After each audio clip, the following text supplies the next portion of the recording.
Thank you for the chance to say a few words today. As previously discussed at full council, there are a couple of things I want to touch on today. The first is the council strategy, the decisions made within it, whether it needs a clearer objective for recycling, and the second is the carbon change annual report. And the truth is they're quite linked, and they both suffer from the same flaw, which is a lack of clarity and ambition on sustainability and tackling the climate emergency. First of all, the strategies. Here's the old strategy, 2017 to 2021, and here's the new one. And in terms of the target outcomes, a few words have been added, and only one word has been removed. It used to be an outcome one. It's the word sustainable.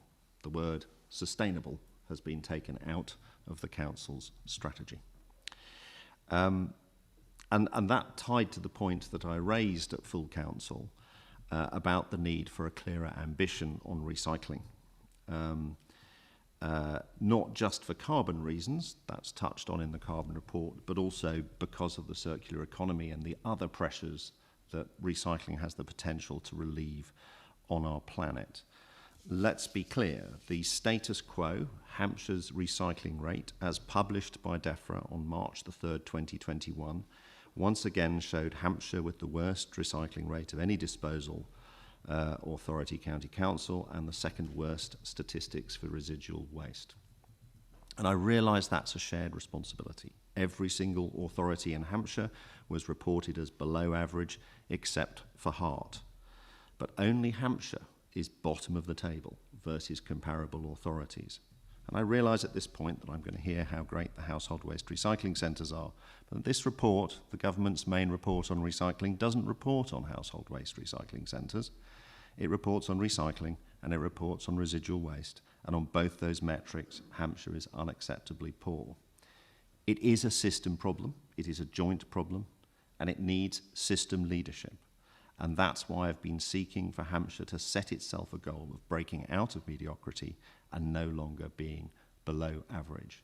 All the authorities are going to have to change to fix that, but Hampshire needs to take a leadership role, not a passive role, and be in the situation of saying, oh, well, if only the districts collected more, because that's not acceptable and that's not leadership. And that ties into a wider theme, the need for carbon and sustainability goals to be more deeply embedded in the organisation. It's a climate change annual report that doesn't just not report on progress against our carbon goals, but also doesn't report on the scale of progress on the different elements that will be needed to deliver our carbon goals. To be clear, there are a lot of good things in this report, a lot of good directions set, but what there isn't is commitments to pace and scale and ambition. There's not enough action, there's not enough speed, there's not enough ambition. It talks about active travel improvements, but let's be clear, yes, in this year we put in 40 active travel measures into 40 different places, and then we took 39 of them out again. We're talking about cutting bus services, not expanding them. Yes, there is a bus service improvement plan, but in the first year we're talking about cutting services. The current budget cuts services. Where is the renewable energy generation? We've had sustainable in our council plan for 4 years. Why is it only now that we've commissioned Southampton to do a report to tell us how we can get into the space of renewable energy generation? 3% of our energy is generated in Hampshire. We should be already acting on our own land. And incidentally, a point in passing, that's one thing that isn't mentioned within the report. It's the one surprising gap, which is we own a lot of farms. I downloaded the council's property register to count how many there were. We talk about what we want to do to our own housing. We don't talk about agriculture, and we don't talk about what we do with our own land holdings, our own agricultural land holdings.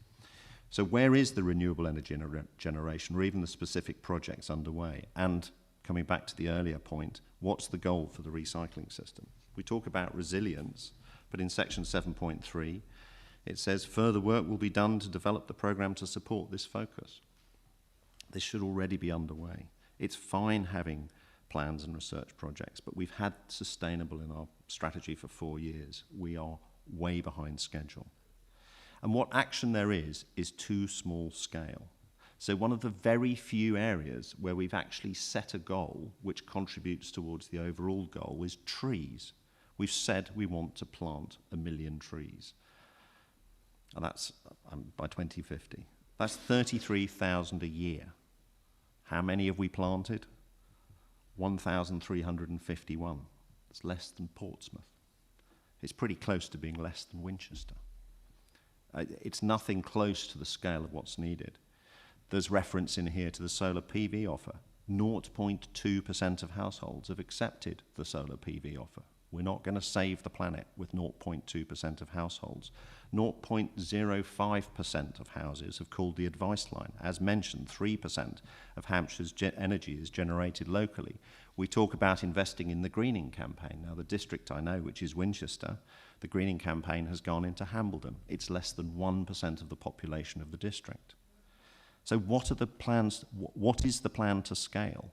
How do we do something that achieves on the scale that we need? Incidentally, I don't want to get political, but the scale of online advertising that's happened to support our climate change campaign is smaller than the campaign I ran for my colleague for the Liberal Democrat Police and Crime Commissioner in Hampshire. That can't be right. That can't be serious. I hate to say it, but it's more important that we tackle the climate emergency than we had a Liberal Democrat as Police and Crime Commissioner for Hampshire. We talk about embedding change, but the test for this is go back and read the medium-term financial strategy documents and try and see how carbon influenced it. It's mentioned in passing, but it is not a driving force within how we think about the medium-term financial strategy. As said, we have a strategic plan from which we've removed the word sustainable. So what's needed and what I don't see is a scale and pace of change. What's needed is wider embedding of goals across all departments and all workflows that set interim ambitious goals to move ahead. There's a good example here where through the change in energy supply and other measures, the council's own climate carbon emissions have, as it says, fallen by 21%. That's great. So why is the council's objective still 2050 to get to net zero carbon for itself? We need more ambition. We need more targets and scale to be driving change. There's a lot of narrative in here. There isn't a structured, prioritized approach that will deliver the speed of change that we need.